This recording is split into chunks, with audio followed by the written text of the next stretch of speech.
First of all, once you start doing it, it's a Right. drug. Right. I mean, it's hard to, not because you're spoiled, it's just because you see the value of it. And you see the time.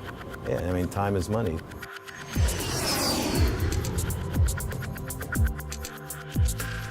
Business aviation's offerings continue to expand with an entire range of options available to customers eager to avoid the airlines. But how do you determine which option or provider is right for you? We spoke to several experts to get an update on what's available in today's BizAv market, and we got the lowdown on all the possibilities, from charter to membership clubs to full ownership of an ultra long-range jet. As little as $75,000 per year can take you quite a distance today via chartered flight and membership clubs. You can start with just one single flight in one direction. We'll ask you about what your typical mission is, match you up with the right airplane, whether it's a family of 8 going across the country, or if it's one person going to a ski destination or out fly fishing for the weekend. We've got the right tool for the job and totally upfront, transparent pricing. So once you've tried it out and you figured out what kind of airplane you like and what is your typical mission profile and how much will you spend typically in 6 to 12 months, we can sell you a membership. They start at $50,000. The funds never expire with JetSuite, and many charter operators will quote you an hourly rate, but not tell you that there's a minimum 2 hours per day, or that there's a catering fee, or that there's a de-icing fee. That never happens on JetSuite. You'll know to the penny before you fly what it's going to cost you. If you have $75,000 or $100,000 to spend, and you're focusing on the 1 to 2 hour flights, if you're flying with a family of 6 and maybe a mother-in-law, that's 7 people. If you take a JetBlue flight to Nantucket, it's going to cost you roughly the same as it's going to cost you to fly on a King Air. A membership program is the place you want to be. Wheels Up has really built its whole business on that $75,000 to $100,000 flyer. The membership is very nominal. It's $17,500 to join. That gives you the right to book it when you want it, where you want it. Membership versus ad hoc charter.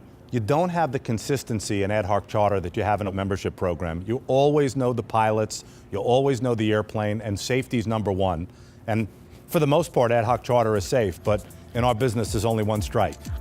Fractional aircraft ownership, which entails sharing an aircraft with other individuals via a specialist provider who handles all the details, is another segment of private aviation, and it often appeals to users who fly with a certain amount of regularity on the same type of aircraft and who place high value on the consistency of the flight experience.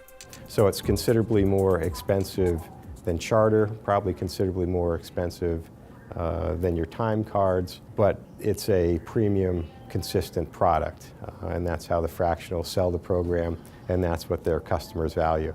The entry point for fractional shares, if you start with the smallest jet, would be a Phenom 300. Both NetJets and Flight Options / FlexJet have those available.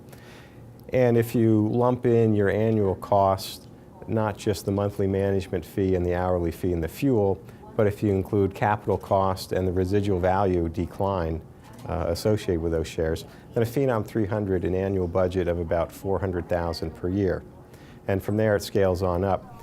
Fractional ownership can offer other benefits over charter for the right user, but there are many important factors to consider first. Well, you don't want to jump into fractional if you're not certain, because you're looking at a minimum 2 or 3 year commitment, and even if you get out after 2 or 3 years, you've then spent 2 or 3 years as presumably a new aircraft owner on a very steep portion of the depreciation curve.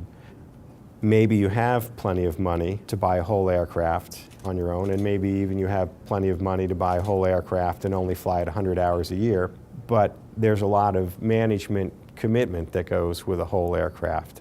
Even if you hire a management company, there's still going to be issues as to whether or not you like the management company's pilots and whether you're not like how the management company is keeping the airplane clean.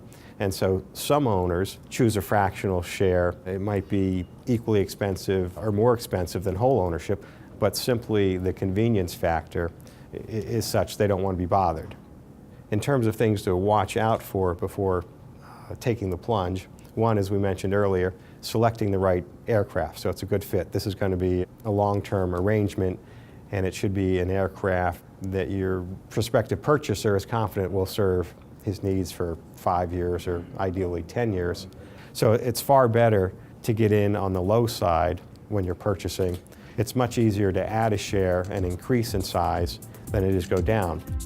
If you're flying approximately 200 hours per year, or simply want full control of your experience, purchasing your own aircraft may start to make sense, and that's where the sky starts to become the limit. Of course, the ultimate is to buy your own jet. Now, if you're flying more than 150 to 200 hours a year, it makes much more sense to buy an airplane.